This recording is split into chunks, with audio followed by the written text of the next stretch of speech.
Я до тебе спешал, однако насустрач 2 ведры пронесли, пустые 2 ведры пронесли. Ты мне сказала, кепский знак. Купил тебе перстенки у краме, а праз дорогу чорний кот. У эфире «Радио Свобода», с вами Валер Калиновский. Мы ведем живую трансляцию с 6-й церемонии вручения премии «Ім'я Гідройця» для лепшого прозаїчного твору за 2016 год. Зараз на сцену вийшов вядоўца этой імпрэзы паэт Андрей Хаданович. Ён прадстаўляе сёлетнюю 6-ю прэмію «Ім'я Гідройця». Трэба прызнаць, што гэтая прэмія за 2016 год, а гэта менавіта год стагоддзя выбітнага польскага празаіка, літаратара, крытыка і выдаўца легендарнага часопіса культуры Гідройцы, Ежы Гідройцы, які нарадзіўся у Менску.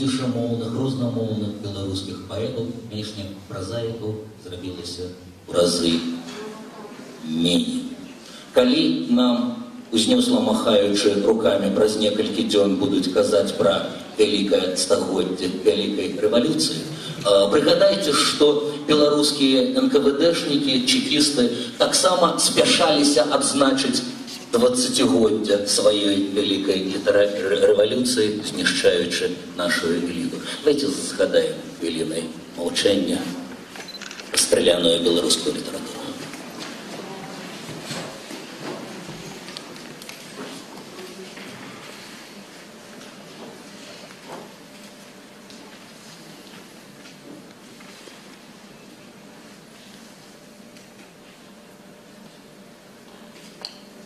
Дякую.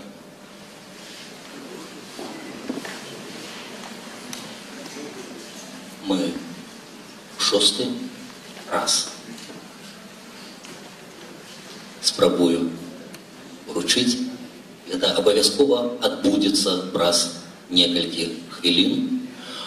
Празаікі скажуць найважнейшую для Беларусі, і, мабыць, яны маюць рацыю на сёння, вельмі важную незалежную літаратурную ўзнагароду. Імя Ежы Гідройця, культавага рэдактара, публіцыста, галоўнага рэдактара парыжскай культуры і ураджэнца гораду Менску. Прэмія, якая служыць як папулярызацыяй Гідройця і ягоных ідэй, што можа быць яшчэ важней у сённяшняй актуальнай Беларусі, так і беларускай літаратуры у свеце і у самой Беларусі, бо сама павагі звычайна і міжнародная павага і вядомасць пачынаецца. На прэмію прэтэндуюць тыя, хто у леташнім, летась у мінулым календарным годзе, у электронным ці папяровым выглядзе, у жанры эсеістыкі ці мастацкай прозы выдаў кніжку. І як кожны год мы прадстаўляем вам 6-ку шорт-лістараў, толькі што гэтая 6-ка упершыню на 6-й год зрабілася 7-кай. Давайте прывітаем гэтыя аўтары, збольшага ёсць тут, я спадзяюся, а хтосьці, можа быць, падцягнецца, а хтосьці здалёка будзе слаць нам вітанне і сваіх агентаў, калі з нейкай прычыны сёння адсутнічае. Гэта Зміцер Бартосік, аўтар кнігі «Быў у пана Верабейка гаварушчы». Ці ёсць Зміцер? Зміцер махае рукамі, звярніце ўвагу на гэтую магутную постаць. У першым шэрагу пры ўсім літаратурным парадзе, і гэта слушна, Валер Гапеев, аўтар кнігі «Ноч змока». Праўдападобна адсутны тут, але прысутны у беларускай літаратурнай прасторы заўважна Адам Глобус, аўтар зборніка кароткай прозы «Зваротная перспектыва». Прысутны паўсюль. Жартуюць, што Нават калі ты поедешь у глухую вёску, табе в окно погрукаецца прыхільнік творчасці гэтага, мабыць, найпапулярнейшага сёння беларускага пісьменніка Андрусь Горват, аўтар радзіва «Прудок». Это Сергей Калента, автор книги «Подороже на край ложка». Это Людмила Рублевская, авторка романа «Дагеротип». Это Алексей Толстов, автор подорожной психоделичной прозы о полночи на Сеолинском мосте.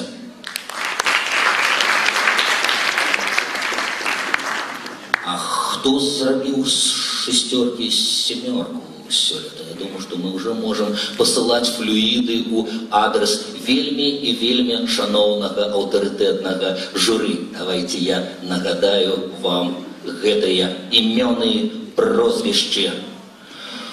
Прозаик и журналист. Аўтар, які належыць адначасова дзвюм мовам, дзвюм краінам, але адной культуры сучаснай беларускай прозы. Хоць яна часам піша польскую мову і выдаецца там, а часам беларускую выдаецца тут. Михась Андрасюк, прывітайце его. Поэтка, прозаик, дзіцячая пісьменніца, лаўрэатка некалькіх важных літаратурных узнагародаў Раіса Баравікова.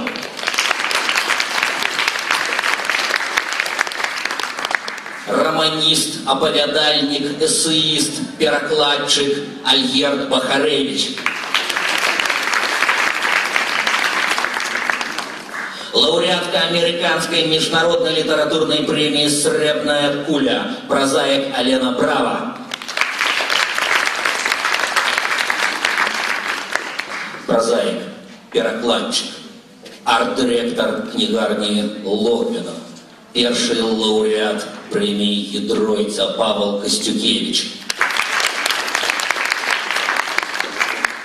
Литературный критик Тихон Черникевич.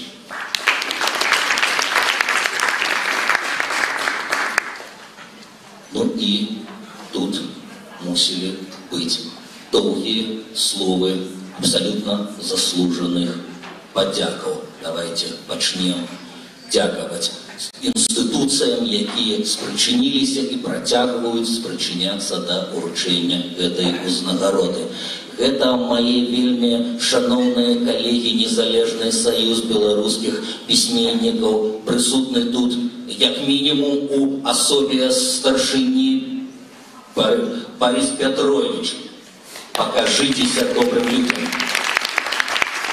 При имени Бориса Петровича фонять неподрыхтаваныя да незалежнасці беларускай літаратуры мікрафоны. Гэта амбасада Рэспублікі Польшча у Рэспубліцы Беларусь, ініцыятыва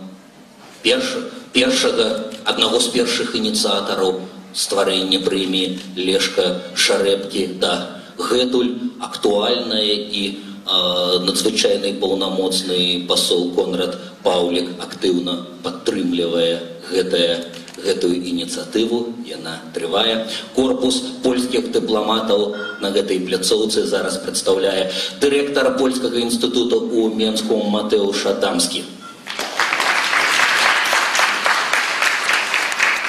Я шчыра дзякую ўсім сваім калегам па беларускім пэн-цэнтры, а асоба заўсёды з няўдзячнай такой ролі, калі ўсё атрымаецца, ніхто не заўважыць яго, а калі штосьці будзе не так, абавязкова будуць звяртаць увагу на пасаду сакратара прэміі, сакратар прэміі Алексей Стрэльнікаў. Давайте падзякуем яму за яго дзейнасць.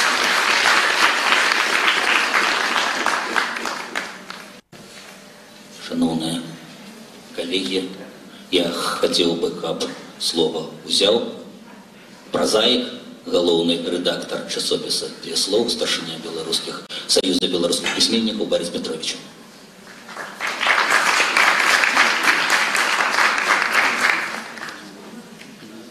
Добрый вечер, шановное господарство. Был час, и совсем недавно, был этот час, когда литературная премия «Імя Гідройця» была не просто самой престижной, а адзінай. И задача этой премии была такая, как всколыхнуть наше литературное жыццё. И это ей удалось. Праз нейкі час знайшліся добрые белорусские люди, меценаты. И у нас з'явились новые премии дебютантам, одразу 3.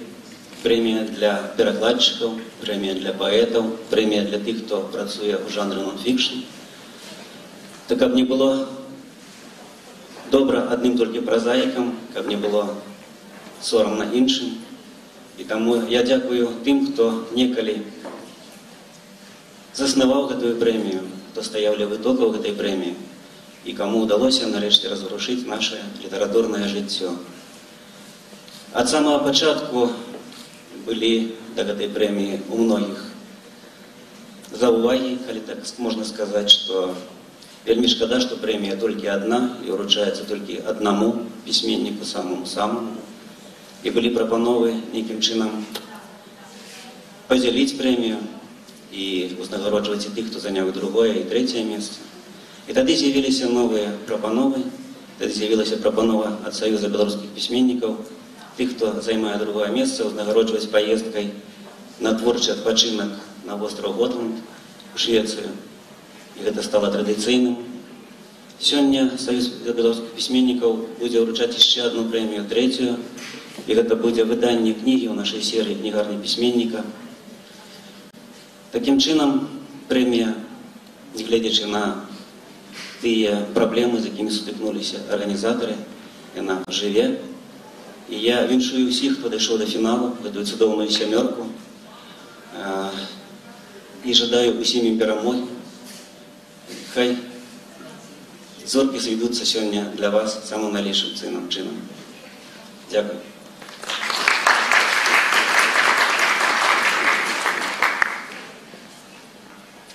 Зараз попрошу выйти до этого микрофона дипломата, человек, який шмат робить, наводячи культурные мосты між польской и белорусской культурою, директора Польского института у Мінську Матеуша Дамского.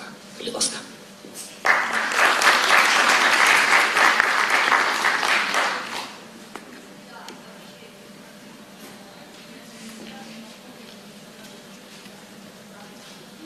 Шановне господарство, я вельмі усцешаны, што ўжо 6-й раз у Мінску сустракаецца свет беларускай літаратуры, каб разам ва урачыстай атмасферы дазнацца аб тым, хто з беларускіх пісьменнікаў у гэтым годзе пераможа у конкурсе на літаратурную прэмію Ежы Гідройца. Я вельмі усцешаны тым, што Польшча, у тым ліку дзякуючы намаганням пасольства ў Мінску і асабліва спадара амбасадара Конрада Паўліка, працягвае падтрымку не толькі самой прэміі, але і падтрымку развіцця нацыянальнай культуры суседняй краіны. Суседняй краіны, з якой звязваюць палякаў стагоддзі мірнага жыцця і поўнай хвалы супольнай барацьбы ў межах польска-літоўскіх уній, а пазней адной федэратыўнай дзяржавы.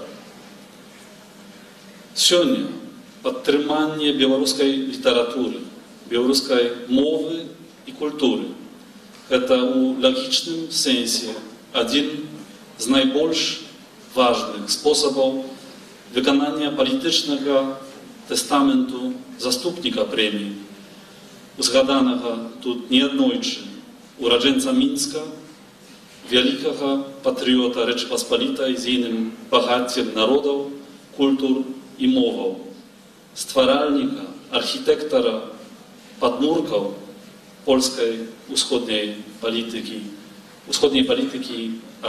суверэннай Польшчы, Ежы Гідройца.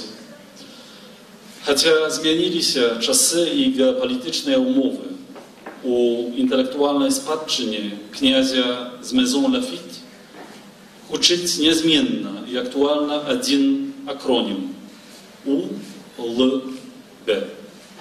Украіна, Літва, Беларусь. Суверэнітэт гэтых трох краінаў сёння, мы б сказалі, шырэй, іх развіццё і дабрабыт, у тым ліку у культурніцкім сэнсе, з'яўляецца важным фактарам, які спрыняе суверэнітэт у Польшчы і бяспецы ў Еўропе. Нягледзячы на розныя інтэрпрэтацыі і спрэчкі вакол ідэі Гідройца, трэба сказаць, што Беларусь, як пераемнік традыцыі Вялікага княства Літоўскага, была асабліва блізкай Ежы Гідройцу.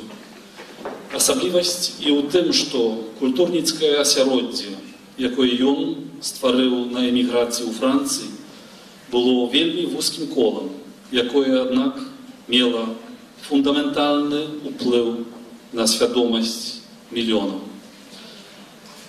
Таго хачу сёння зачыць і вам, шаноўнае гаспадарства.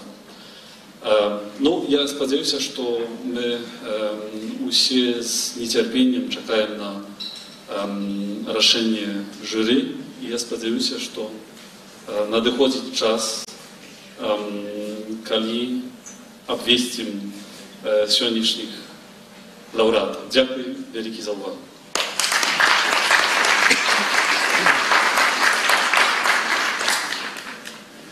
Надыходзіць час, але няма нічога больш расцягальнага і адноснага, як неўзабаве і вось-вось. Так? Вось-вось гэты час надыходзіць, але я яшчэ некалькі разоў гэтую формулу паўтару: неўзабаве, вось-вось, праз хвілінку, праз некалькі імгненняў, але патрывайце. Прозаікі, ствараючы шэдэўры, трываюць і не такое, пагадзіцеся. І ўсё дзеля нас, ўсё дзеля нашай літаратурнай, чытацкай асалоды. Калегі падрыхтавалі відэапрэзентацыю, прысвечаную Ежы Гідройцу. Тэкст належыць Альгерду Пахарэвічу і быў напісаны для праекта Міністэрства контркультуры. Закадравы голас сакратара нашай прэміі Алексея Стрэльнікава. Запускайце, калі ласка, кіно, шаноўныя калегі.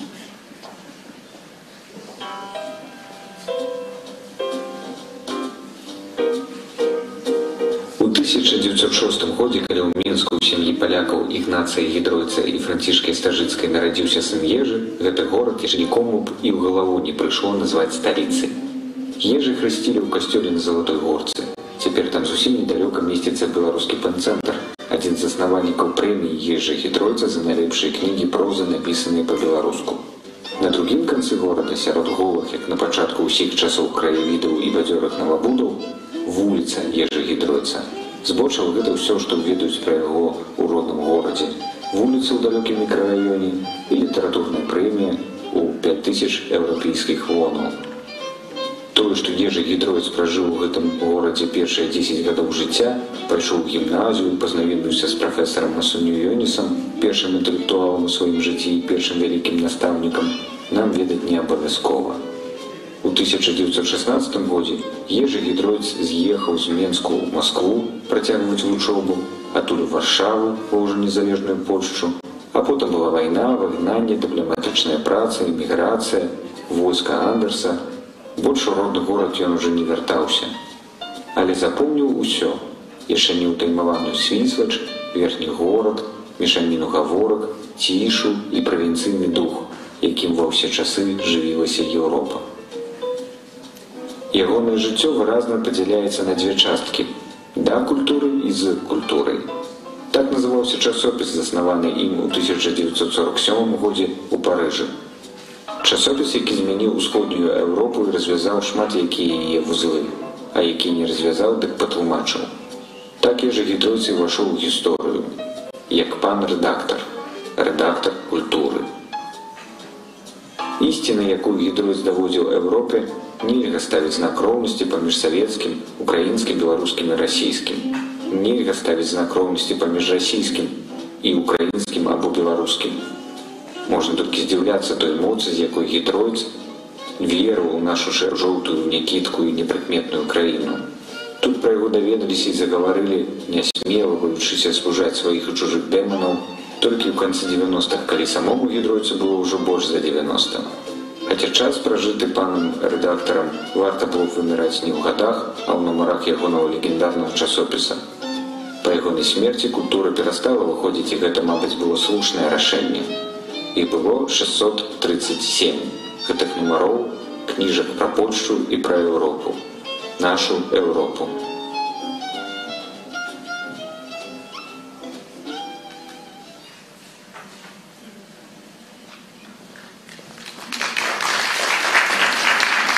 Дякую. Дякую, Альгерде. Дякую, Алексею. Дякую, Гідройцу, что он у нас есть. Дорогие коллеги, сябры, жюри, литературные узнагароды Гідройца. Давайте мы почуем что-нибудь з ваших ураженняў по сёлетняй працы. Не ведаю, ці варта зараз ладзіць суворы допыт усіх сяброў журы, але кагосьці гэтае таварыства дэлегуе з пэўнасцю. Раіса Андрэевна Баравікова робіць выгляд, што занятая чымсьці зусім іншым. І яе зараз не паклічуць расказаць пра чытацкія ўражанні. Прыўкрасная беларуская паэтка сёлета судзіць беларускіх празаікаў. Раіса Андрэевна, прашу вас да мікрафона. Что вы думаете? Танцорка, я думал, кто первый наважится выйти на этот танцевальный паркет? Это была Раиса Баравікова. Добрый вечер. Шановное господарство. Ну, вельми хвалююся. Згадаю такий момент, який адбыўся, гадоў 45 тому назад, напэўна, можа нават болей, калі беларускі крытык Ян Кашпаковскі напісаў на одну маладую паэтку, на яе першую кніжку, рэцэнзію «Дыялог» паміж злаілам і добрамыслам. Я міжволі загадала гэтую рэцэнзію учарашнім вечарам, калі вось мы скончили свою працу. Справа в том, что, оказывается, у жюри, где столько для себя робишь открытий, где переживаешь шмат захопления, вельми тяжко знаходиться. И шчыра признаюся, нам учора было неверагодна цяжка, тому что 7 человек мы с великим задовольнением вылучили. Я думаю, что вот гэтые 7 книг, гэтые 7 таленавітых белорусских письменников, напэўна, склали некое золотое ядро нашей литературы за 16-й год. Это, в принципе, на нашу думку, мы вылучили тое лепшее, что стварылася, что напісалася, нават парушили некие организационные пытанні, не 6, а 7 авторов. У гэтым ёсць нават штосьці такое воскае, 7 наших письменников, 7 дзён тварэння. Мы были вельми задоволены своей працей. А учора было вельми тяжко. И тяжкость у тым, что сярод членов нашего жюри, сярод сяброў нашего жюри, не оказалось злаіла. Вось того самого злаіла, які вось у той давнішняй рэцэнзіі спрабаваў, указывал на хибы поэтки, на некие недосконалые радки. Добромысл одразу парировал, отстоивал свое, казал, так, магчыма, але вось давай, вось зверни на гэтые радки. Так вось сярод нас злаіла не аказалася. Усе сябры журы былі, ну як паказаў учарашні дзень, добрамысламі. І уявіце, як цяжка добрамыслам, якія любяць сваю літаратуру, якія любяць тых таленавітых пісьменнікаў, чые кніжкі разглядаліся, як было цяжка прыйсці да нейкага вырашэння. Прычым, я не могу сказаць, што мы спрачаліся, што мы, так сказаць, але у кожнага, у прынцыпе, у душы сядзеў свой улюбёнец альбо улюбёнка, і хацелася, каб ён узняўся на самую-самую вышыню, але, так сказаць, нейкім чынам, мы нават у нейкі момант тайна галасавалі. Мы прасілі ўсё-ткі нейкім чынам ісці на нейкі кампраміс. Мы вельмі доўга засядалі, і вось гэтае наше добрамысленне у выніку прыняло нейкую пэўную форму. Але, так сказаць, самае галоўнае, што і асабіста я, і усе пісьменнікі, хто быў у журы, мы ўсе выказваем вялікую падзяку тым аўтарам, якія трапілі ў шорт-ліст, якія атрымаюць прэміі, якія напісалі цудоўныя таленавітыя кніжкі. У гэтых кніг будуць чытачы. Гэта тое, чым можна захапіцца, пра што можна паразважаць, чым мы можам ганарыцца. Таму дзякуй пісьменнікам, аўтарам цудоўных кніг. І я сама вельмі шчаслівая, што у мяне была такая магчымасць прачытаць вельмі много кніжак і з годнасцю ацаніць усё, што робіцца ў сучаснай беларускай прозе. Много самых розных пачуццяў. Дзякуй.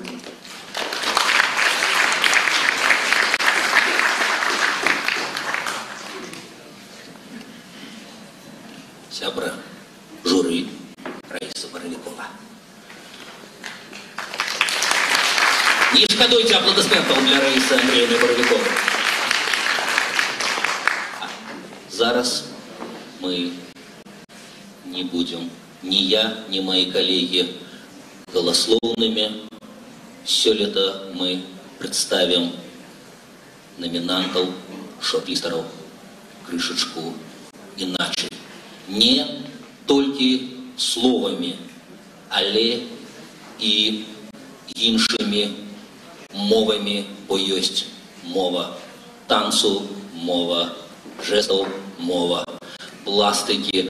Я запрашаю на гэтую танцевальную простору Skyline Dance Theater, театр танцу Skyline, створаны ў 2012 годзе.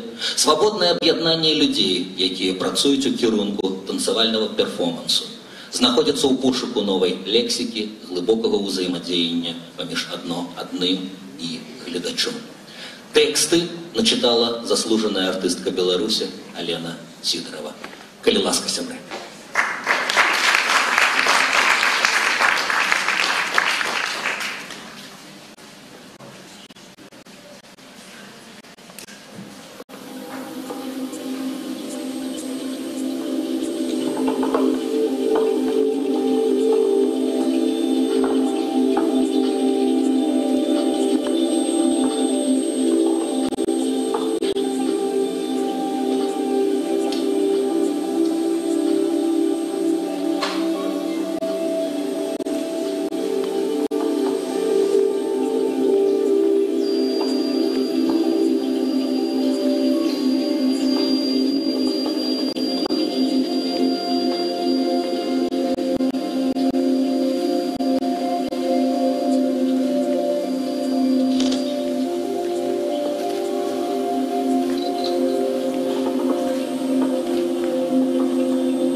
Про Беларусь я упершыню пачуў восенню 1978.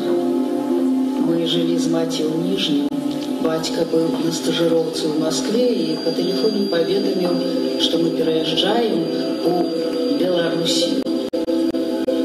Першае, што я зрабіў, разгарнуў геаграфічны атлас СССР і тут жа расчараваўся.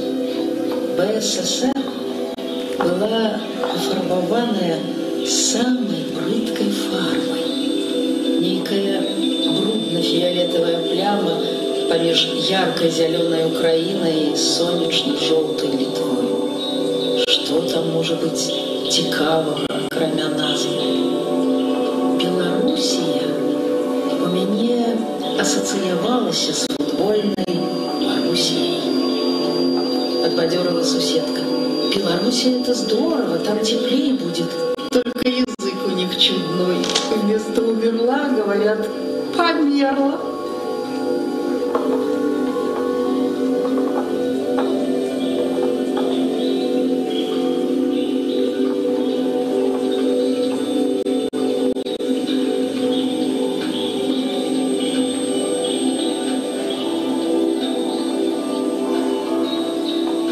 Один день подобный до другого.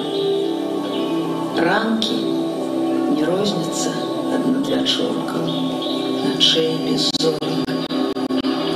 Мне здаецца, такое надвор'е пахмурное, без дожджоў, іншым разом з мокрым пылам у паветры.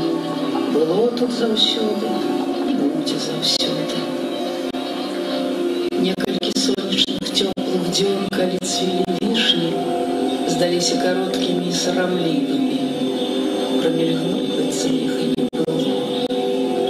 Нібыта школьніцы-выпускніцы прабеглі тратуарам, свецячы вакол сябе незагарэлай маладой скурай высока адкрытых ног. Не, я не злуюся на надвор'е.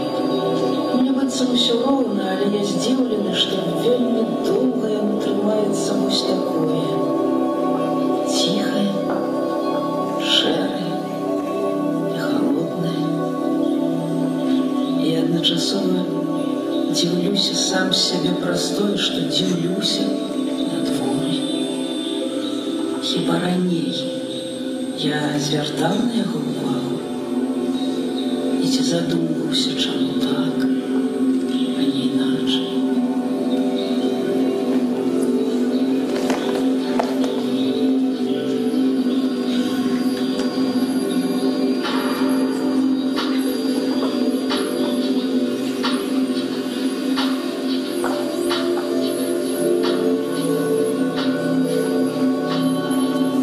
Па 73-й школе хадзілі розныя паданні. Адно з іх любіў пераказваць Юра Яўменаў з першага Б. Юр распавядаў пра чалавека, які мог есці шкло і жалеза. Юра Яўменаў верыў у тое, што жыў на свеце такі чалавек, які мог спакойна есці шклянкі з гайкамі ды балтамі. Калі ён загінуў на вайне, яго ўскрылі і ў страўніку знайшлі шмат шкляных аскенкаў з рознымі напалову страўленымі гайкамі. Труп павезлі ў тыл, каб зрабіць грунтоўныя даследаванні. Па дарозе у машыну з трупам трапіла бомба. Юра быў перакананы, што можна, калі патрэніравацца, навучыцца есці жалеза і шкло. Перайсці на такое харчаванне сам Яўменаў не рызыкнуў, але паданні пра жалезаеда пераказаў шмат разоў і шмат каму.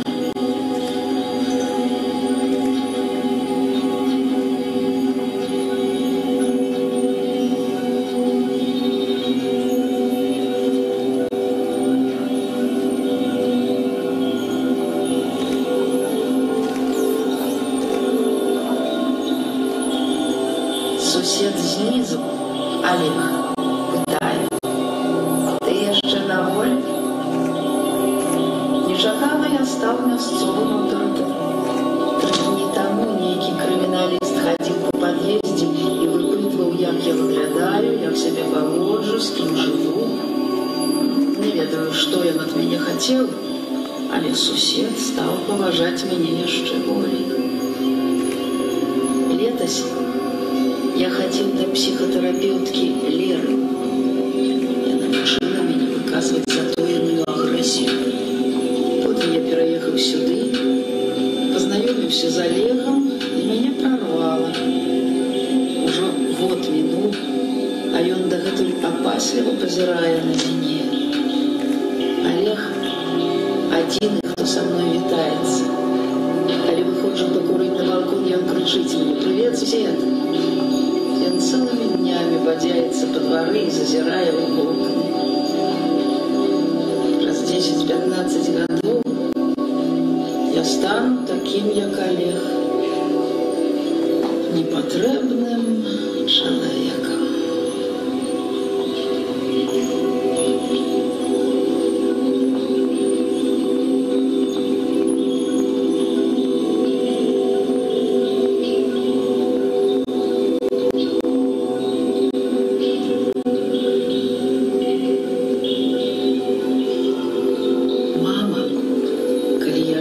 Старые раз'ябаныя дзверы нашай камуналкі, заўсёды сустракае мяне цёпла. Яна заўсёды запытваецца, як у мяне прайшоў вучэбны дзень, абдымае. Я яе цалую ў шчаку. Яна вешае маю куртку, я іду на кухню, але зразумела, што спачатку мяне накіруюць у ванны пакой мыць рукі. Я лёгка пагаджуся, бо трэба было з іх змыць пах цыгарет і паспець непрыкметна спаласнуць рот вадою з зубной пастай. Што я магу сказаць? Усё было як звычайна. Я чыніў дзверы, як я ўжо казаў, раз'ябаныя дзверы нашай дзіры, бо на іх месца жывога не было, і нейкія латкі, прыбітыя плямкі і старыя дошкі, дзіркі ад старых замкоў і ручак. Да ўсяго яшчэ дзверы дзіка рыпучыя, і за некаторымі латкамі скразняк, бо аднойчы дзядзевы сябры стралялі ў гэтыя дзверы.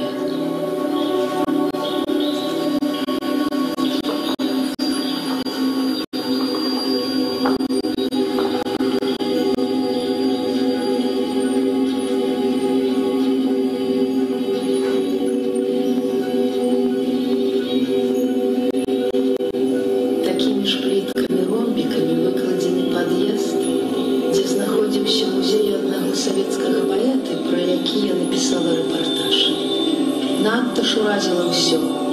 І славесны ціхі пад'езд з каванымі балясінымі вітражамі ў стылі арт-нуво.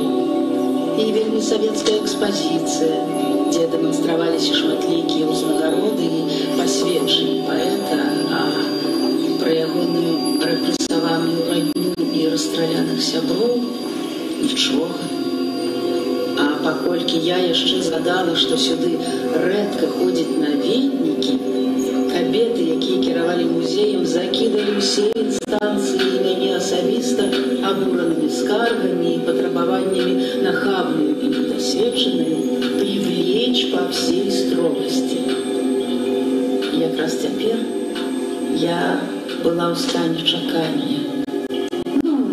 Не арышту, але чагось таксама непрыемнага.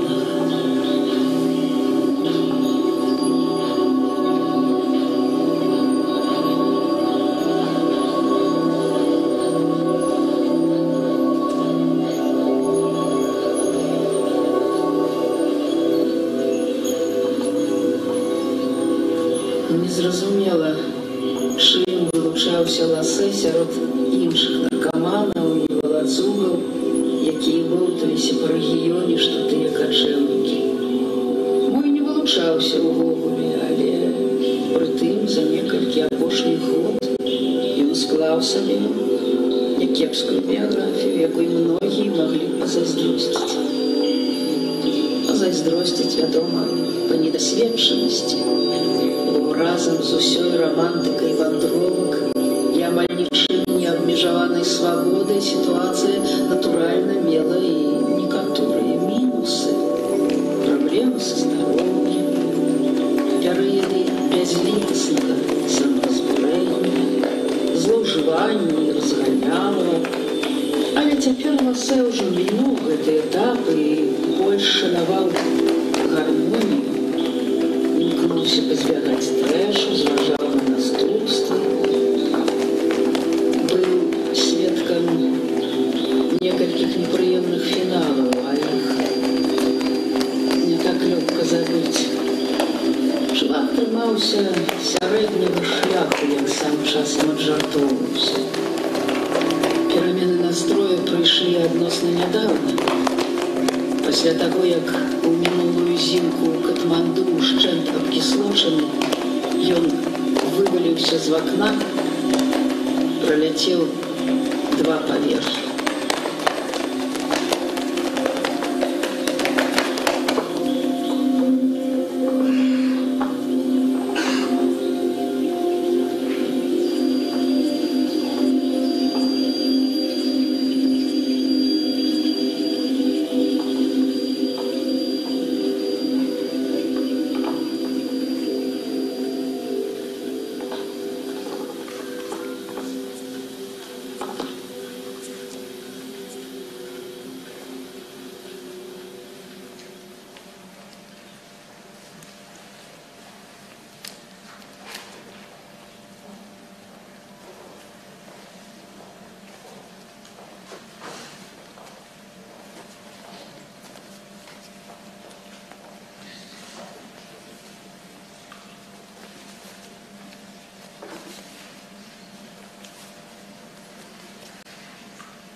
Шановні колеги, давайте подякуем театру танцу Skyline и его кіраўніцы Ирине Широкой.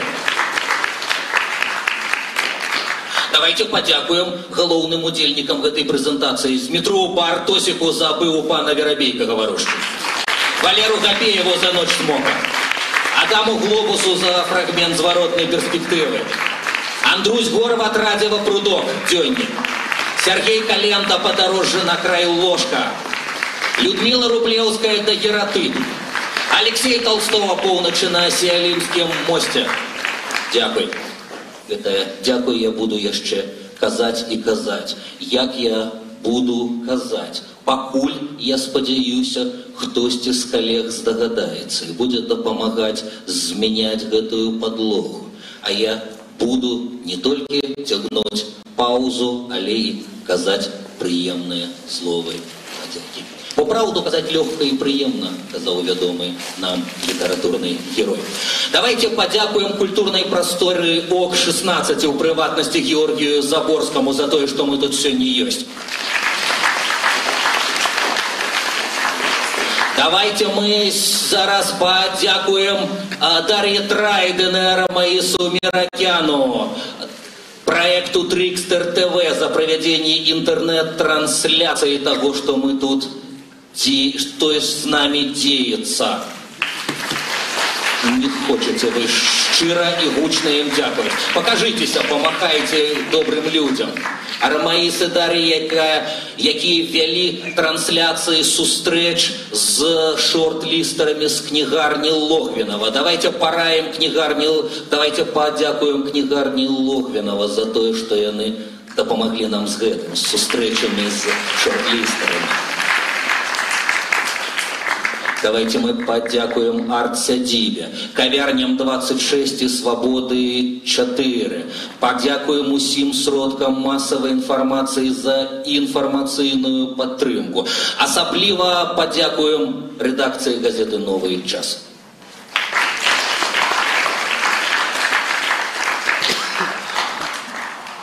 Микрофон подозрона давно не фонит. Давайте подякуем Виталию Артемчику за гук. Давайте подякуем Катерине Чекатовской за працу над визуальным оздоблением. Щирый дякуй. Мы наближаемся. Я черговый раз уживаю слово «паразит» модератора сёлетней церемонии не у забаве. Типа потягнуть еще крышечку интригу. Давайте пригадаем пераможцаў премии Гідройца минулых год. Памятаете?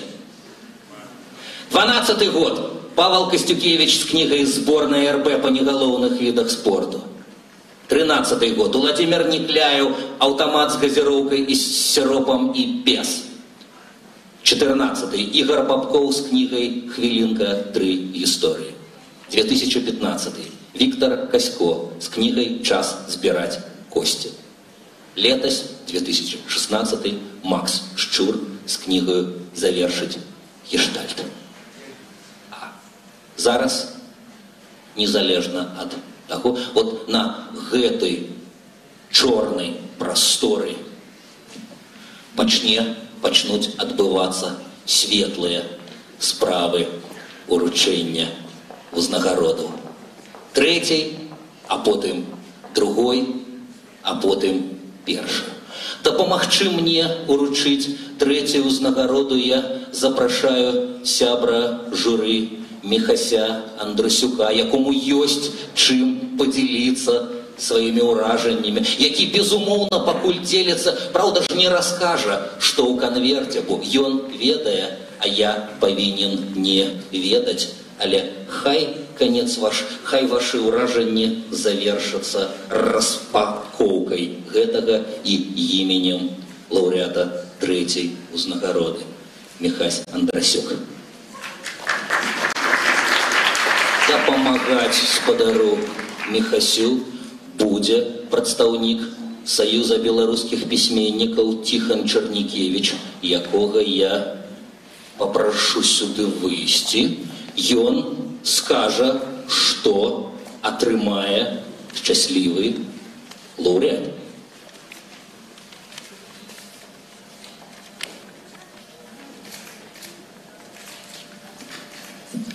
Вось так заўсёды ў працы літаратурнага журы прыходзіць той самы цяжкі момант, калі трэба адсеяць добрае ад добрага, а часам і выдатнае ад выдатнага. Тым не менш, правілы такія. Месца трэцяе. Адам Глобус, зваротная перспектыва. Зараз будзе нешта неймавернае. Я не бачу ў зале Ігора Логвінова, правда? Ёсць Ігор Логвінов. Шановний выдавец, а я думаю, што зараз мы зробім перформанс. Сябра журы узнагароджвае сябру журы. Зараз мы попросім на гэтай паркет арт-дырэктара кнігарні Логвінова. На хвілінку ён забудзе пра тое, што ён сябра журы. Ён пераўвасобіцца ў арт-дырэктара кнігарні Логвінова. Гэта Павел Костюкевич. Агент на гэтай грэшнай зямлі Адама Глобуса ў дадзены момант. Третье место гонору уручыць ад Саюза беларускіх пісьменнікаў Адаму Глобусу сертыфікат на выданне кнігі ў серыі кнігарня пісьменніка выдавецтва «Книгасбор».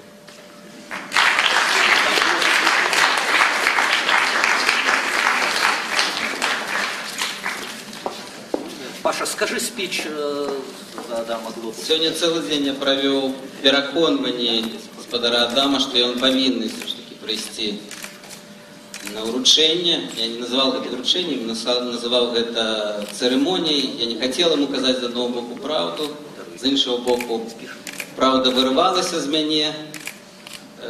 Маем, што маем. Маем добрую літаратуру і маем доброго пісьменніка, які мае права сёння не прыйсці на цырымонію, але не ў якасці непавагі, а ў якасці свайго прайвету. Таму давайте папляскаем ладкі Адаму Глобусу. Дякую.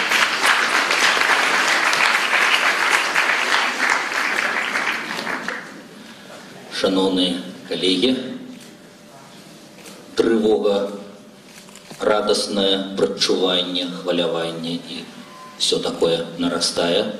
Зараз мы даведаемся імя лаўрэата другой прэміі Гідройца, лаўрэата ці лаўрэаткі, які ці якая атрымае літаратурную стыпендыю ў Доме творчасці ў Візбі на шведскім востраве Готланд. Атрымае яе дзякуючы падтрымцы Саюзу беларускіх пісьменнікаў, таму дапамагчы узнагародзіць мне лаўрэата я папрашу Барыса Петровича, старшыню Саюза пісьменнікаў, адкрыць канверт. Не я пісаў гэтыя лісты, гэты канверт перадаў мне сакратар прэміі Гідройца.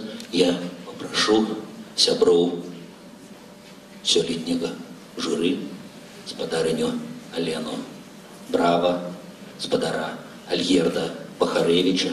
Можна быць не такім стрыманым і сціплым у словах, як Міхась Андрасюк, можна сказаць усё, што вы думаеце пра вашу працу. Можна, не адкрываючы яшчэ канверт, а можна адкрываючы у твар шчасліваму ўладальніку. Калі ласка, спадарыня Алена, спадар Альгерд, выходзьце, калі ласка.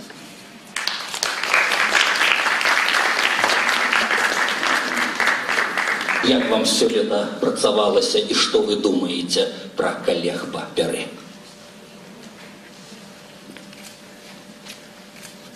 Дякую. Я вельмі ўцешана тым, як рухалася праца наших журы, бо насамрэч было што абмяркоўваць, насамрэч было што чытаць, і вельмі ўцешана тым, наколькі разнастайныя творы нашай беларускай літаратуры былі прапанаваны нам для абмеркавання. Вядома, што нам было складана выбраць найлепшае з найлепшага. І я хочу таксама звярнуцца да аўтараў, чые творы трапілі толькі ў лонг-ліст і не ўвайшлі ў шорт-ліст. Гэта творы таксама добрыя.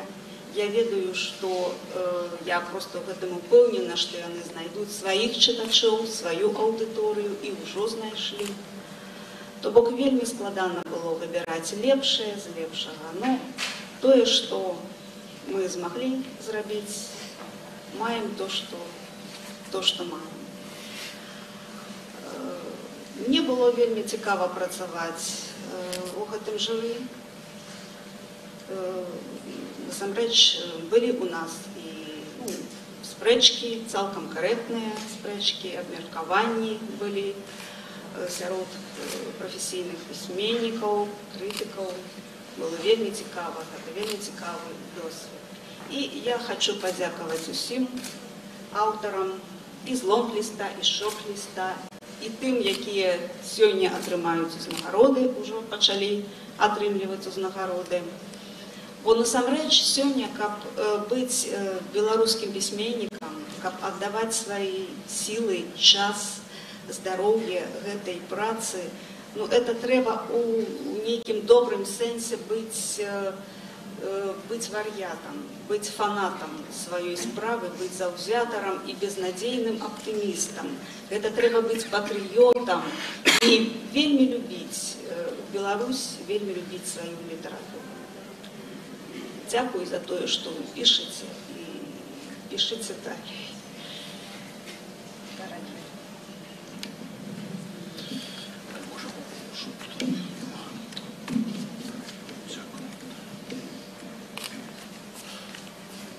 Добрый вечер.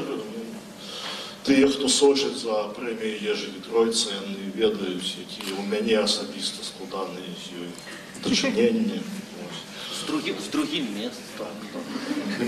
Менавіта з другим. І натуральна, я бы мог сказаць, што сам факт таго, што нехта трапляе ў шорт-ліст, то тое, што атрымлівае другую прэмію Ежы Вітройца, гэты факт мусіць яго цешыць, і гэтым фактам трэба адганарыцца. Насамрэч, все-таки это будет гучаць крывадушна, потому что першае месца заўжды лепшае за другое.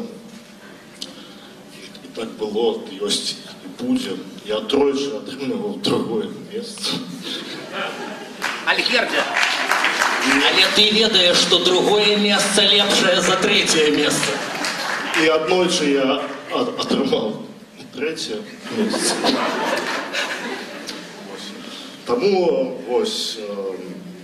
Тому письменнику або письменницы, хто атрымае другое месца, я все-таки зычу, каб гэта было апошні раз у ягоным жыцці, каб наступны раз все-таки было або першае, або лепш зусім не удзельнічаць.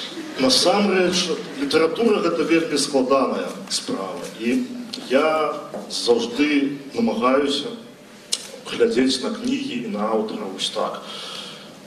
Гэта творы, якія патураюць чытачу, ці наадварот, яны вядуць чытача за сабою. Літаратура гэта вельмі складаная справа, няхай яна такой і застаецца, няхай яна не будзе даступнай, разжаванай, няхай яна ніколі не будзе лёгкай. Прэмія Гідройца – это самая важная, самая престижная белорусская премия для письменников. Потому мы у нашем профессийном жюри постарались оценивать так само профессионализм авторов и то, как они отгукаются на выклики сучасности. Я думаю, что у нас это атрымалось. У руках спадарыні Алены конверт не тягните. Это душераздиральная пауза. Потиху открывать конверт.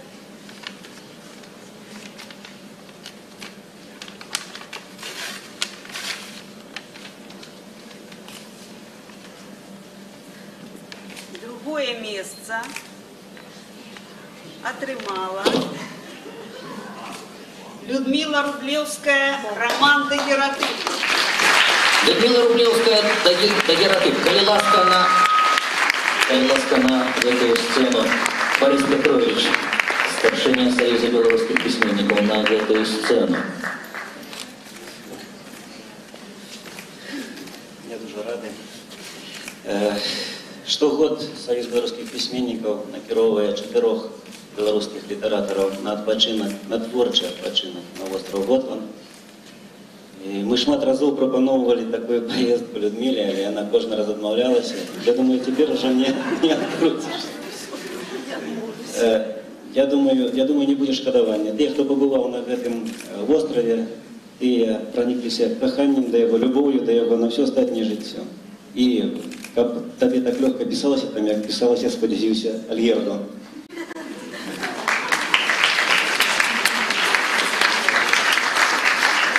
Подарни Людмила, не утекайте. Дякую. Людмила. Рано я звукорежиссеру подякував. Людмила Рублевская, «Дагератып», другая.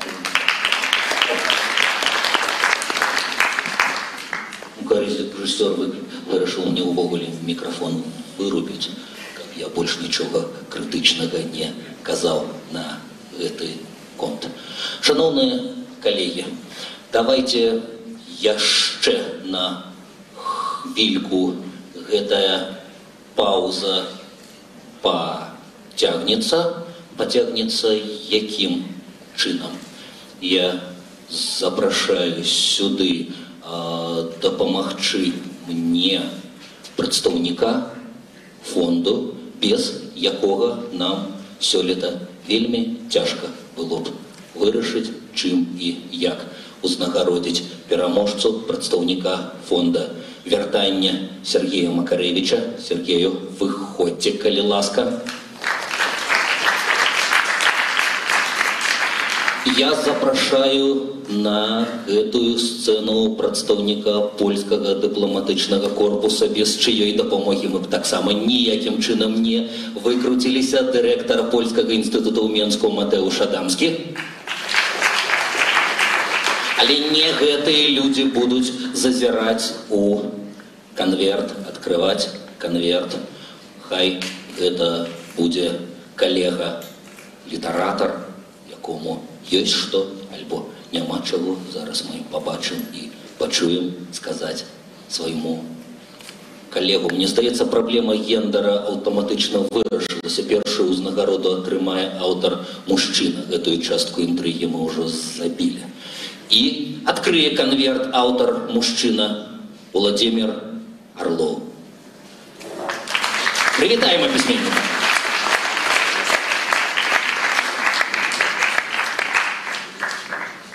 Я разумею, што фаварыты спадара Владимира скончыліся, ему няма чаго радаснага і хорошага сказаць пра пераможца.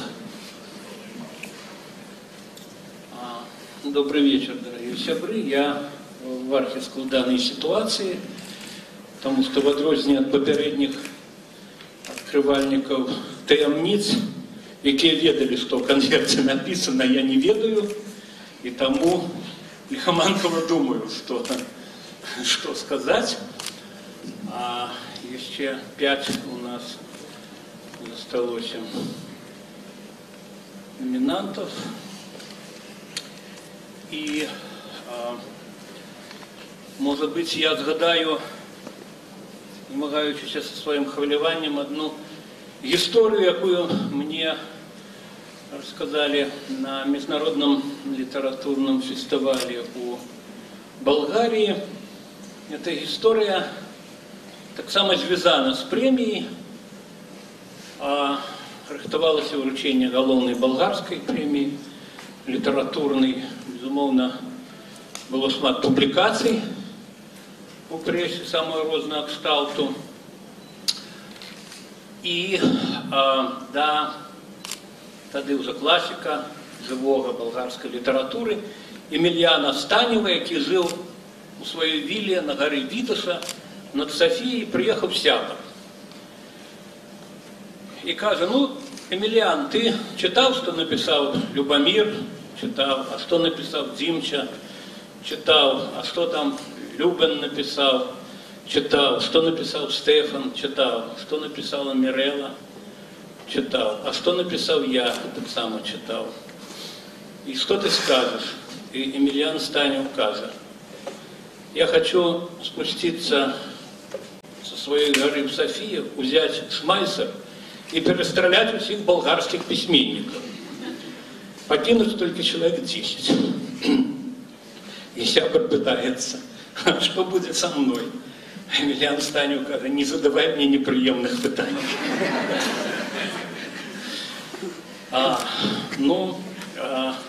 Я думаю, что во всех литературах вот такие вот период премиальный, скажем, обвостраюцца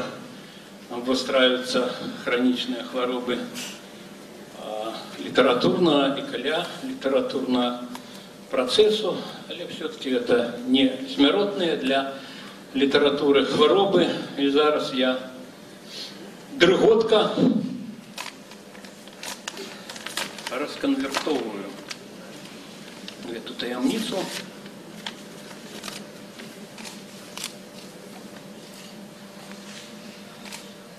Первое место Змитер Бартосик был у пана Горобейка, говорю.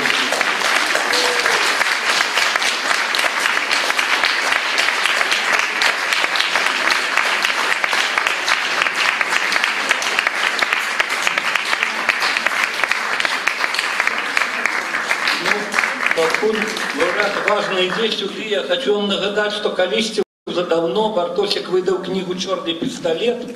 Это давно раритет. Вот. Будем шукать этот раритет, как перечитать первую книгу лауреата. Будем перечитывать Горобейку Говорущего. И будем чекать новых книг от Дмитра Бартосика. Ну а зараз он нехай сам побуде Бартосиком Говорущим. я сюди йшов зовсім не важко, як ти сказав, на ватних ногах хуже, тому що я, напевно, менш за все чекав за своїми історіями маломастацькими каратей, і тому я не рихтовав некую гидройцевскую лекцию. Давайте я что-нибудь расскажу, некую, может, показку. На початку 90-х годов российский олигарх Борис Абрамович Березовский, как подтримать людей мастацтва, засновал премию «Триумф». Шмат достойных людей ее отрымали. И в 99 году премию «Триумф» атрымаў один белорусский письменник. Чым было адметнае тое ўзнагароджанне, што калі артысты, мастакі, кинематографы рассказывали про свой тяжкий шлях в мастацтве, про свои творчие планы, про нейкие карацей, гэты беларускі пісьменнік толькі ён адзін сярод усёй гэтай публікі падзякаваў асабіста Бориса Абрамовича Березовского. Вельмі хочется быть подобным на гэтага беларускага пісьменніка и назвать имя уласника банка идеи Лешика Чарнецкого, калі мне памяць не здраджвае. Про якога пісьменніка я казаў, можа памятаеце. Премия «Триумф», 99 год. Карацей, у вёсцы Бычки маленькому хлопчику его научили казать «Дякуй». Дякуй.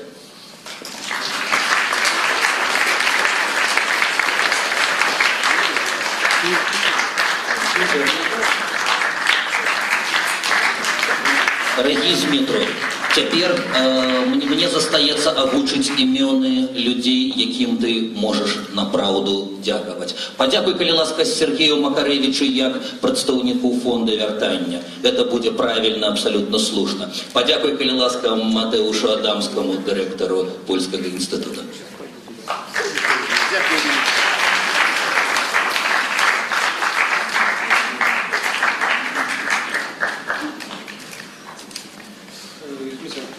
И эта сумма, символичная чека, посприяе написанию наступной книги.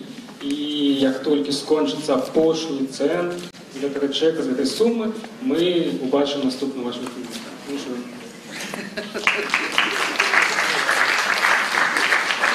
И я хочу вас щиро повідчувати.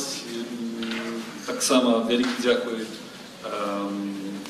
сябрам журы, бо я разумею, что выбор был вельмі тяжкий у гэтым годзе, але я перакананы, что вы зрабілі добрый выбор. Дякую вельмі. Сябрам журы таксама будзе прасцей дзякаваць, калі яны выйдуць на гэтую прастору, калі ласка, спадарыня Алена, спадар Альгерд, спадар Павел, спадарыня Рэйсов. Выходзьце, калі ласка, сюды. І можна уже падлогу танцевальную сгарнули, можно разместиться выгодно у гэтую прастору. Спадар Михась Андрасюк, выходзьце, калі ласка. Кого я не запросил? Павел Костюкевич, передайте ему у думках мой ментальный посыл, мое запрошение выйсці. Шановные лауреаты, шановная лауреатка другой узнагароды, спадарыня Людмила, на эту сцену. Будьте ласкавые, покажитеся нам яшчэ раз.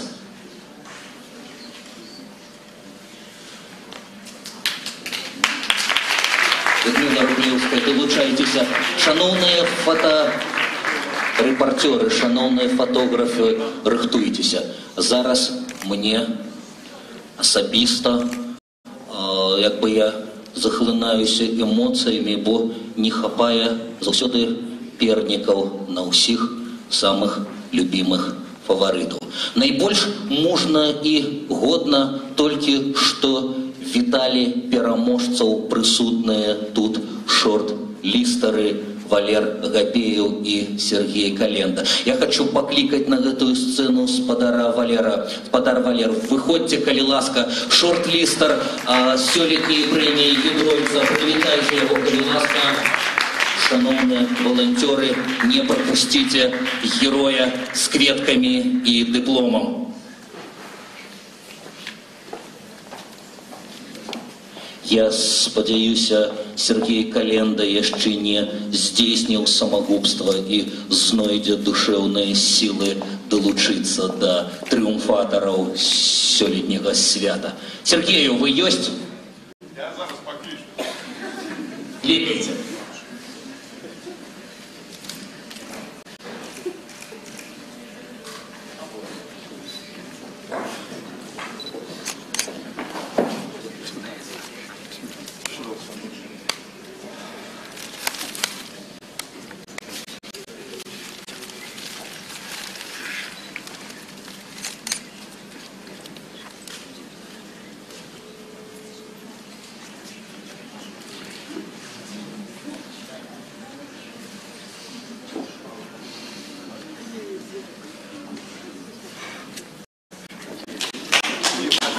Сергей Календа.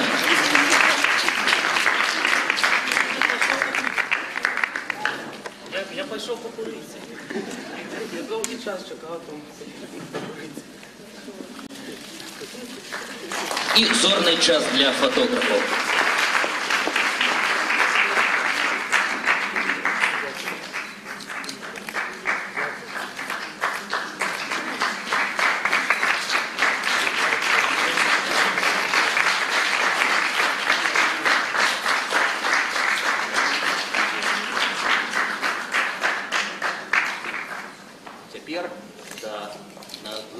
Сцену, ці на сваё працоўнае творчае месца можа выйсці, дапамажыце мне яе паклікаць Паліна Рэспубліка.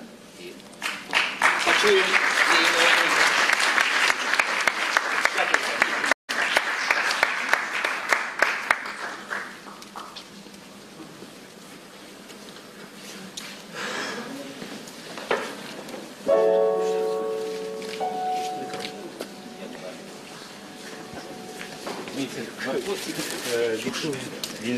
Віншуем вас сённяшнім трыумфам сапраўды. Я хацеў бы некалькі пытанняў задаць майму калегу, сябру, аўтару сённяшняй кнігі «Пераможцы», якая выйшла ў бібліятэцы, серыя бібліятэцы свабоды, 21 стагоддзе. Зміцер Бартосік ужо атрымаў першую прэмію ў літаратуры в галіне нон-фікшн. Па ягонай кнізе выйшаў спектакль у пастаноўцы свабоднага тэатру Беларусі. Яна сапраўды была фаварытам, і я спадзяваўся, і мы все спадзяваліся на свабодзе твае калегі з тым, што ты пераможаш. Зміцер, чаму ватныя ногі? Чаму ты хваляваўся? Ніхто за цябе не перажываў з нашай калег. Все былі перакананы, што ты менавіта пераможаш. Ну, ведаеш, я не настолькі, напэўна, быў самаўпэўнены і самазакаханы, так?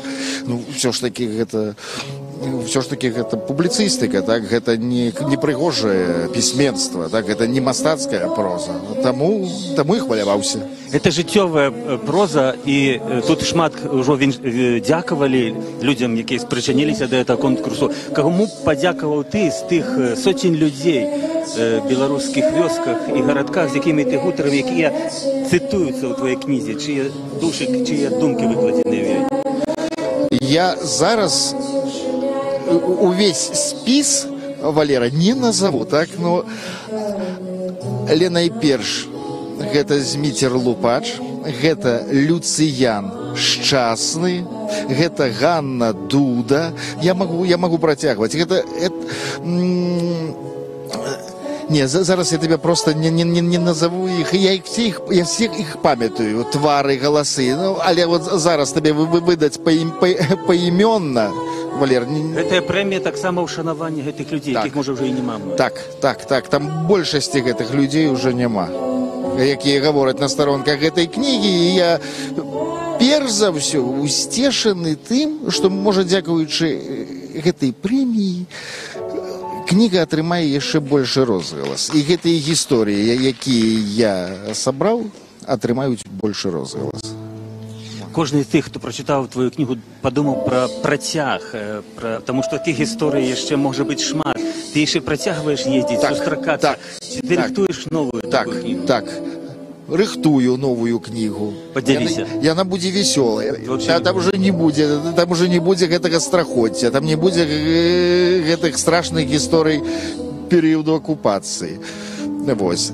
Ну, скажу, гэта будуць забытыя адрасы, звязаныя з беларускай культурай. Это будуць шмат весёлых гісторый з жыцця Караткевіча.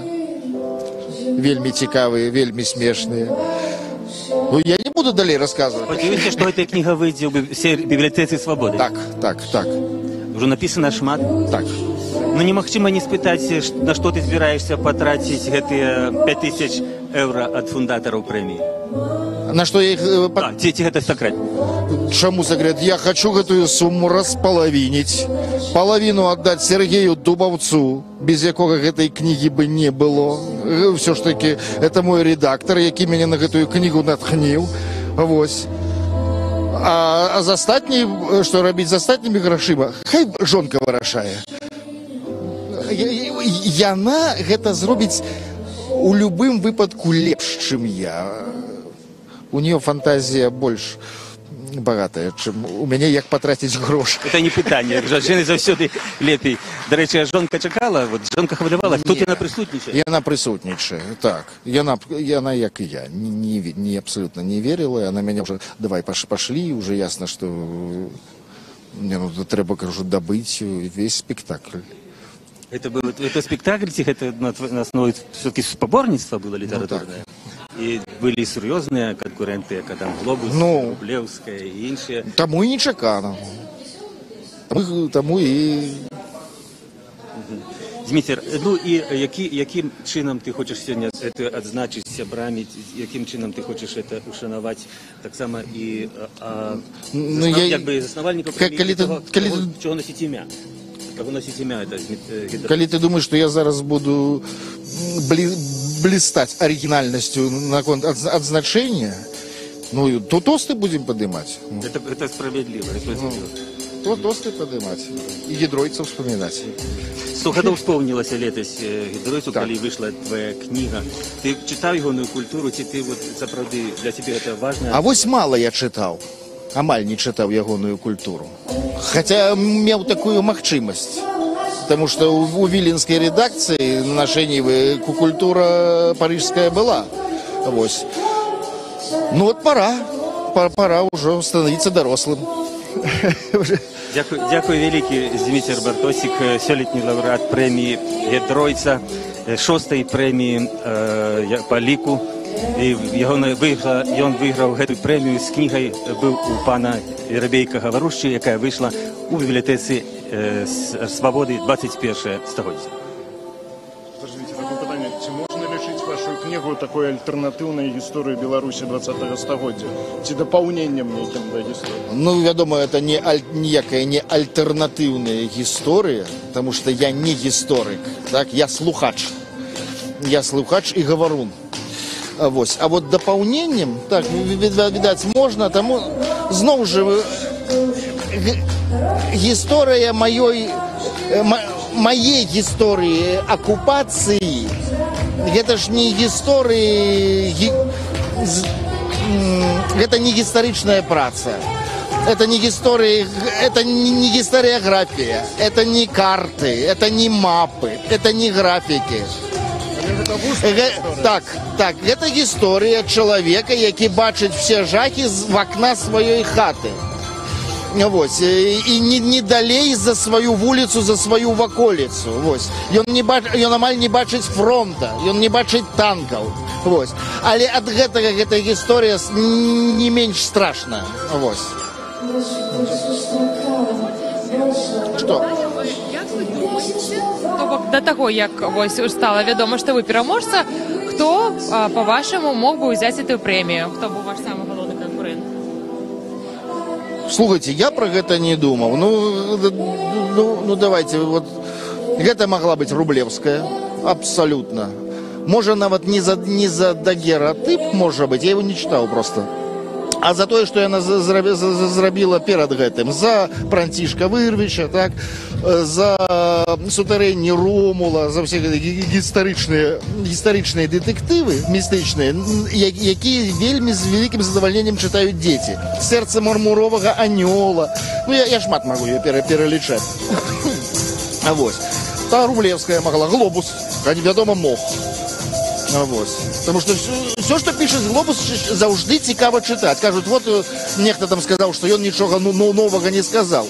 Может быть, он ничего нового не сказал. Все, что он пишет, цікава читать. Мне, как читачу. Гапеев, вядома, мог.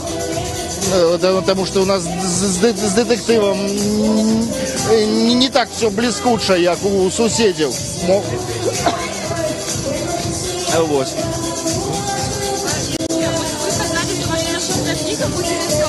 Буде. За веселую книгу. В белорусской литературе она не отличается веселостью. Я слухач и записывальник историй, так?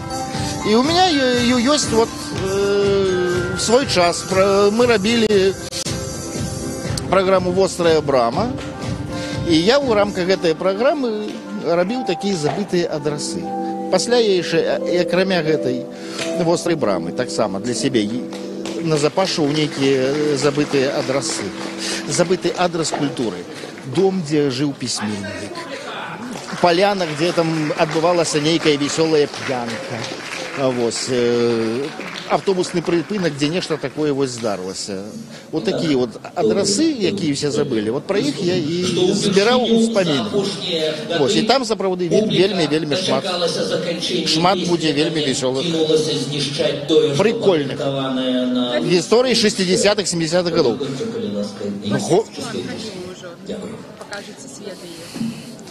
Ну, уличиваючи, что мой редактор Сергей Дубовец, я думаю, что я уже написал, у меня уже все готово. Не все готово. Это значит, дай бог, ну, до весны текст будет зробленный уже, и вычитанный, и ухваленный моим редактором Дубовцом. Это значит, дай бог, летом я на выйти. Дякую вам. Давайте мы еще крыху застанемся тут на этом свяце, фактычна, якое пераўтварылася ў трыумф нашага калегі Змітра Бартосіка. Ну і, можа быць, паспрабуем пагутарыць з тымі, хто яшчэ не ўцёк, хто яшчэ застаўся тут, якія іх уражанні, якія... Можна вас, вы як сябра журы, Павел Чернякевич, скажите, калі ласка, вось это цяжка далося выбраць менавіта гэты твор, які не з'яўляецца прыгожым пісьменствам, а, скажем так, ну, такой гісторыяй Беларусі знізу? Не, чаму? Калі ўжо ёсць прэмія Гідройца, значит, з'яўляецца прыгожым пісьменствам тут уже. Ну, і все, хто читае там «Свобода» і слухае, то я думаю, што калі ціснуць на тэкст Бартосіка, то гэта будзе добры тэкст.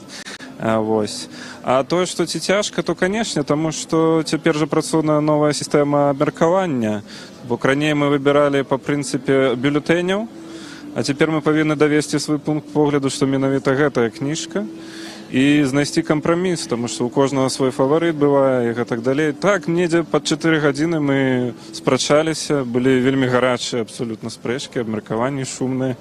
Хтосьці даводзіў сваё, хтосьці сваё. Ну, ўрэшце, я думаю, што выбар не кепскі. Большасцю галасоў ці абсалютнай? Тут няма, тут ёсць ліберум вета. Можна, калі ты супраць на адрэс, то можна проста пляснуць дзвярыма і сысці, і тады прэмія не атрымаецца. У выніку усе паставілі подпіс, што яны за, усе 100%. А вы асабіста ўцешаны гэтым вынікам? Я так, я думаю, што кніга вельмі добрая. Вы за яе галасавалі? У тым ліку, канешне. Ну і ввогуле, глядзіце, пра 6 гадоў існавання этой прэміі, як вы думаеце, вот этот працэс, літаратурнае спаборніцтва паўплывала на тое, што больш кніжак з'явілася, больш жадаючых, больш цікавасць да беларускай літаратуры? Я думаю, ведаеце, што у нас у літаратуры не хапае, як і ўсім беларусам, ёду. І вось калі ў нас з'явілася эта прэмія Гідройца, то у нас з'явіўся гэты ёд, усіх пачало нешта бурліць унутры. І можа гэта нейкія творчыя імпульсы новыя дало. У тым ліку і нашым выдаўцам, якія сталі штампаваць кнігі прозы значна больш актыўна і ахвотна, чым яны рабілі гэта дагэтуль. Дзякуй вялікі і да новых прэміяў. Дзякуй. Давайте паглядзім, можа, яшчэ хто з намінантаў. Валерый Гапеев. Валерый Гапеев, адзін з тых, хто быў намінаваны. Вы крыху расчараваныя ці ўсцешаныя зараз? Ці то і другое? Не, я ж казаў, што ў любым выпадку, які бы не быў вырак журы, я яго прыму з чыстым сэрцам. Гэта, тым больш, я разумею, што ў нейкім разе любая прэмія, гэта латарэя, могуць супасці два аўтары вельмі вялікімі, з вялікімі значнымі кнігамі, і вырак журы тут будзе найбольш складаны. Таму, не, я ніяк не скажу, што я вельмі расстроены гэтым, не, ні ў якім разе. Ну, а выбарам тым, які зрабіла журы, што вось гэтая кніга пра, скажем так, пакуты людзей у 20 стагоддзі стала пераможцам? Ну, у нейкім сэнсе скажу так, што кніга Бартосіка гэта, скажем так, наблизилася да Алексеевич на беларускай мове. Я думаю, што за першай кнігай павінна яшчэ быць яшчэ нешта, таму што нам ёсць што расказаць, правільней, нам ёсць што паведаміць усім астатнім з тых аповедаў, якія яшчэ магчыма назбіраць. І нельга выпускаць гэты час, я думаю, таму што можа, і вы далучыся да гэтага жанру, заснаванага Алексеевіча, Адамовічам, і працягнутая з Дмітром Бартосікам?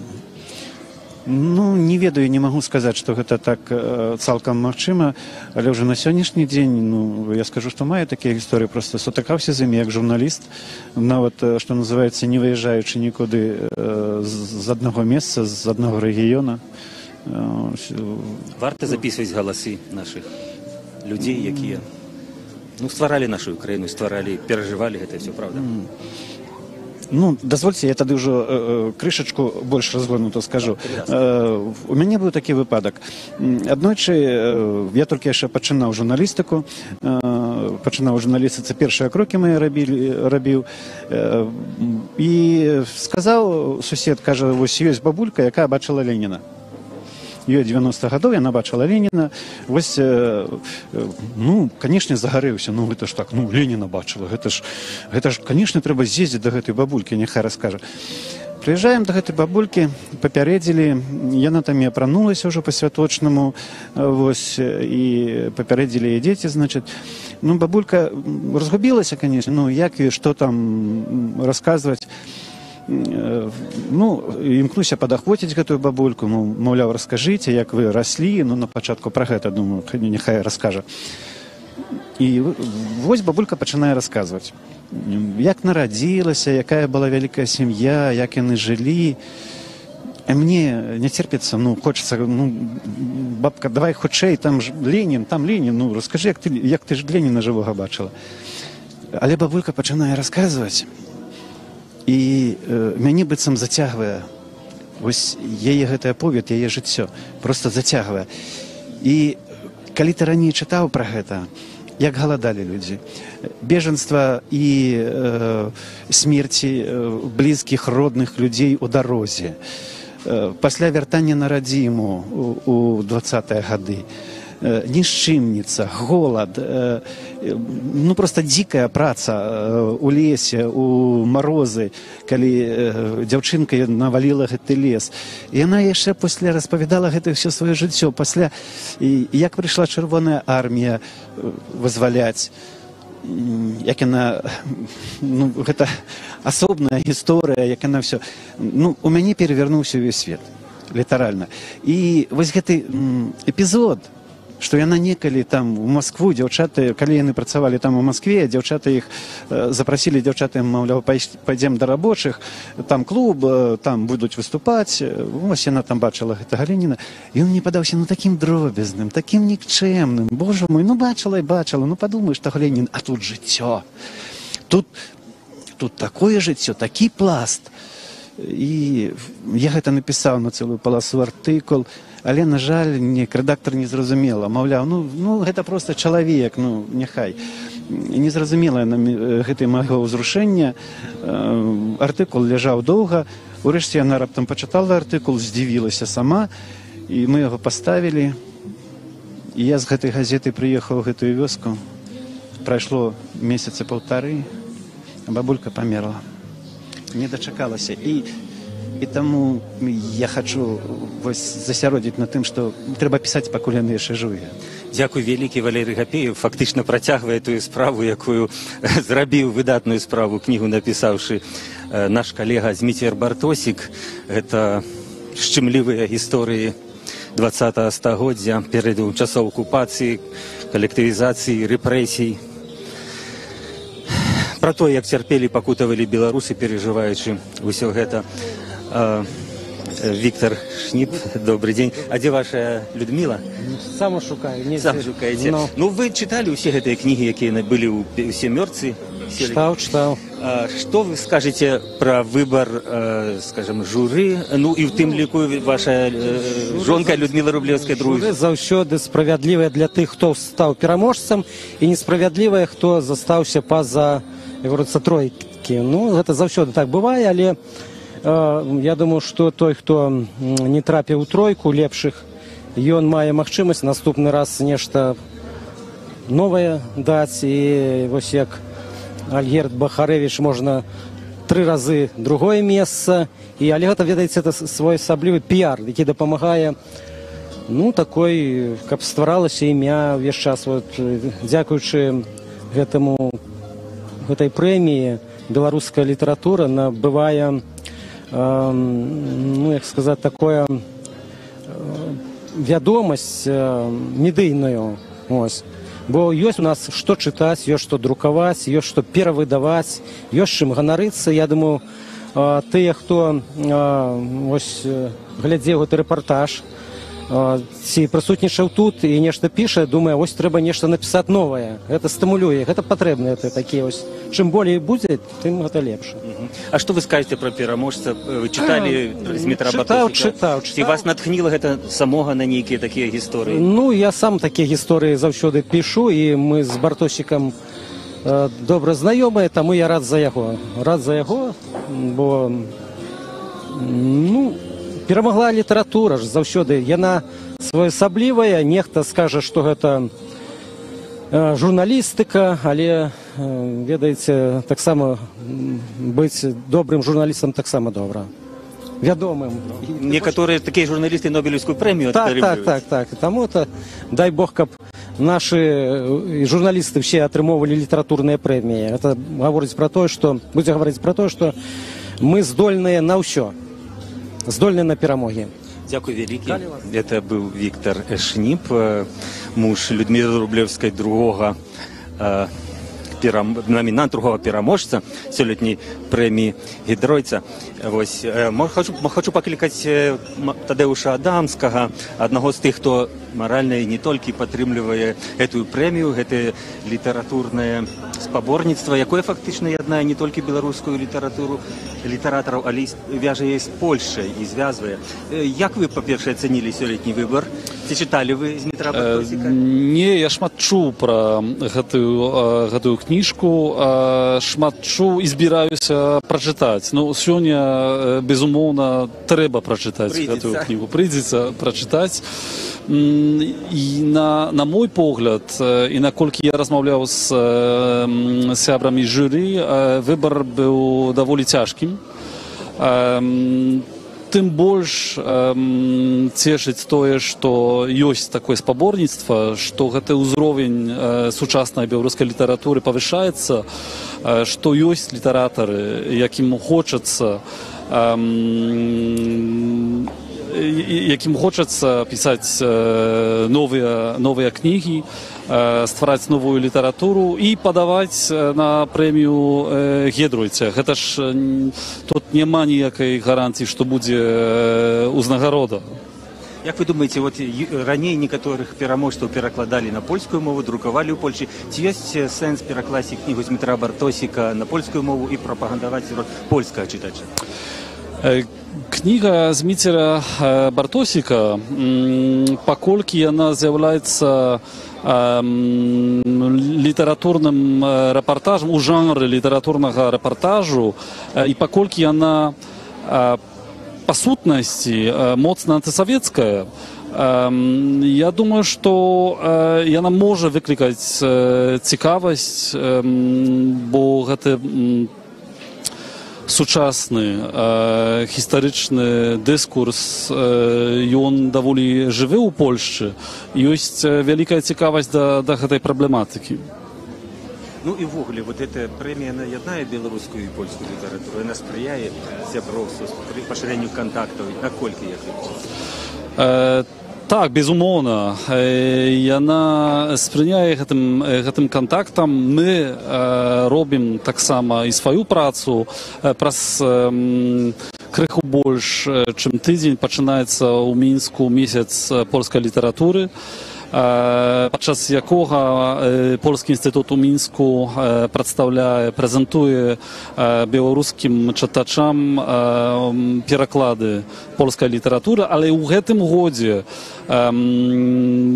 праграма будзе больш цікавай, я думаю, таму што мы пашыраем віды прэзентацый, будзем прэзентаваць выставу пра Józefa Korzeniowskiego, вядомага як Джозеф Конрад, гэта польскі пісьменнік, які пісаў на ангельскай мове.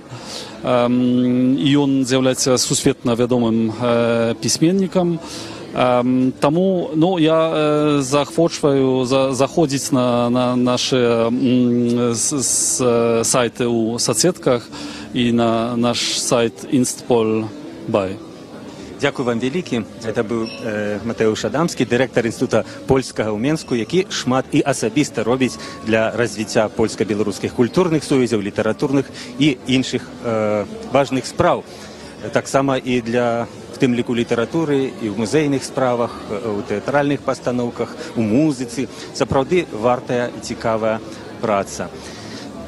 Зараз я хочу яшчэ, можа быць, аднаго кагосьці з маладзейшага пакалення, Арамаіса Міракяна, спытаць. Вось вы таксама літаратар, малады, вы спрычыніліся, вы дапамагалі як валянтэр. Многа. Скажыце, калі ласка, вашае ўражанне, ці хочаце вы цягам часу нешта напісаць, каб паўдзельнічаць у гэтым конкурсе? Арамаіс. О, вельмі змястоўнай, вельмі цікавая атрымалася прэмія. Я віншую ўсіх удзельнікаў, я вельмі віншую пераможцу з метра Бартосіка. Мне здаецца, што ён цалкам заслугоўвае на гэту прэмію.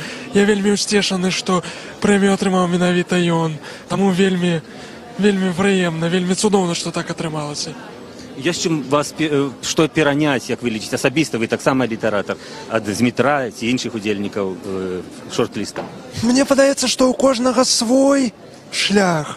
Таму перанімаць гэта не тое, на што мне хацелася б звярнуць увагу, але вучыцца заўжды карысна і, складана адказаць так адразу, калі шчыра.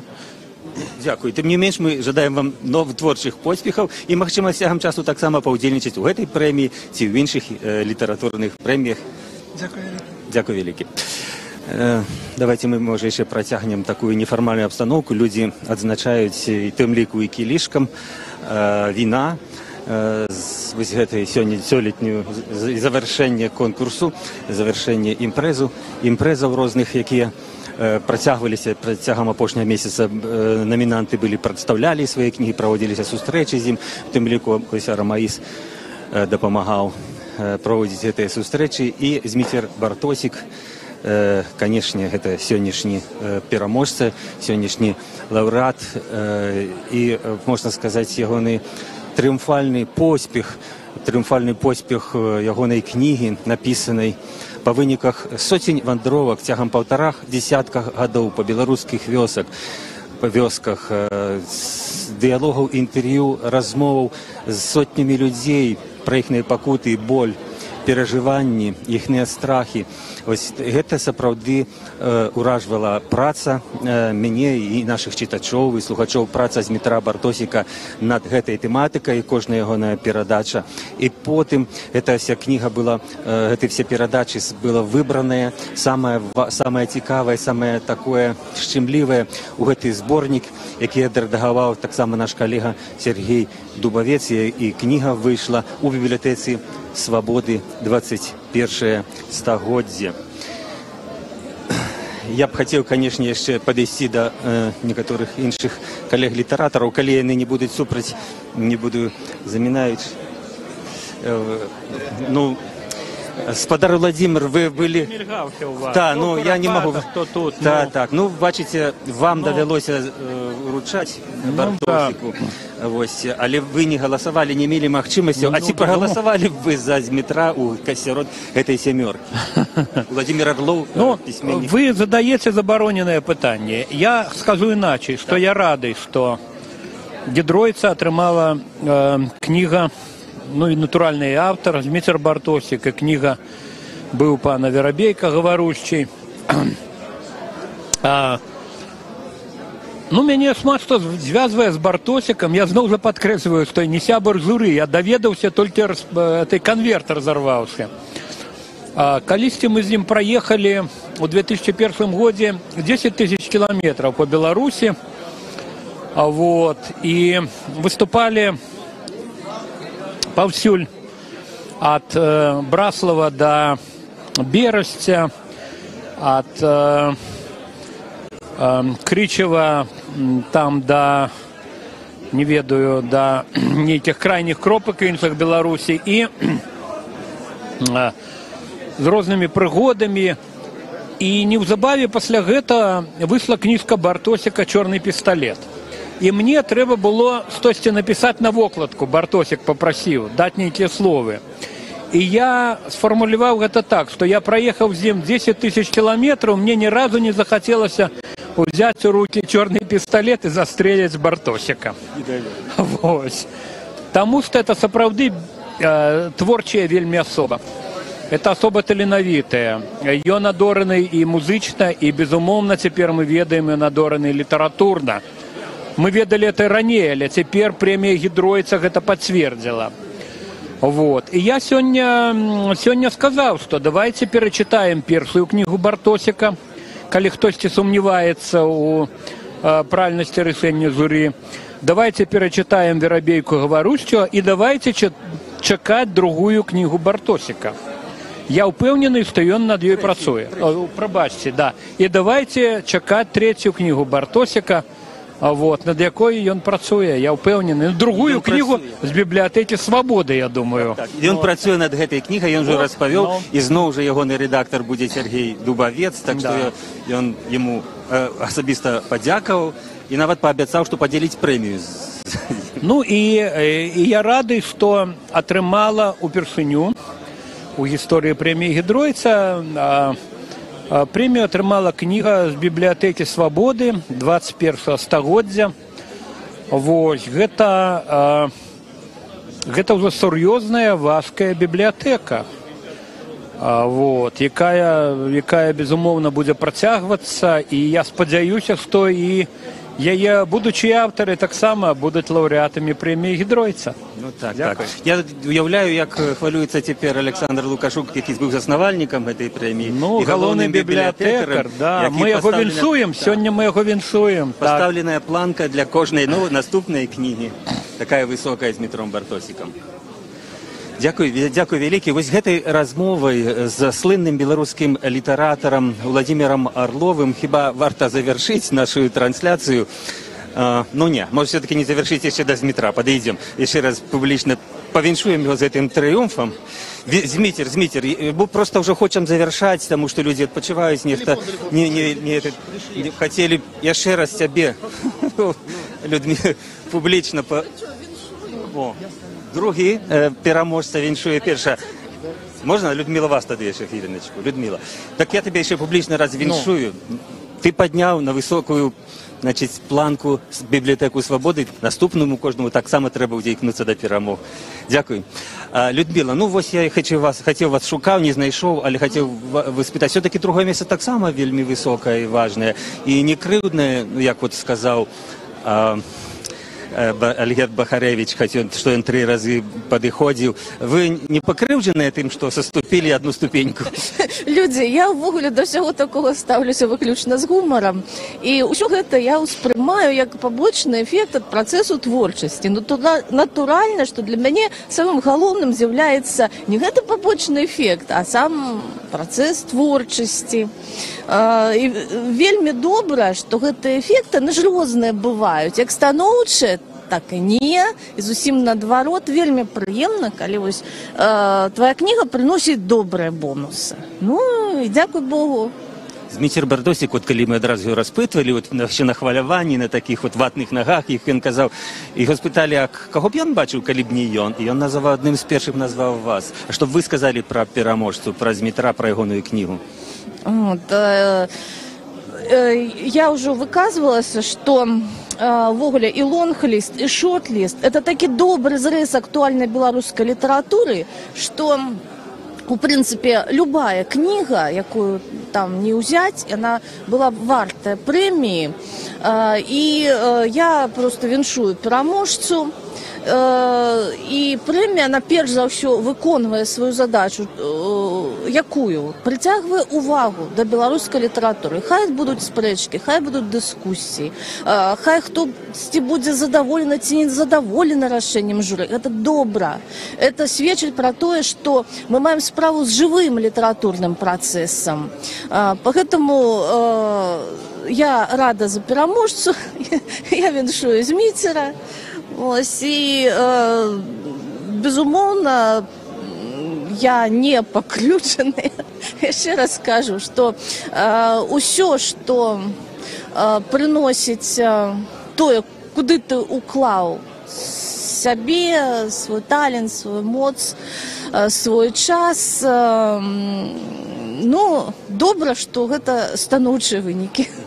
Дякую вялікі. Это была Людмила Рублеўская, вядомая беларуская літаратарка, лаўрэатка другой прэміі, сёлетняй прэміі імя Ежы Гідройца.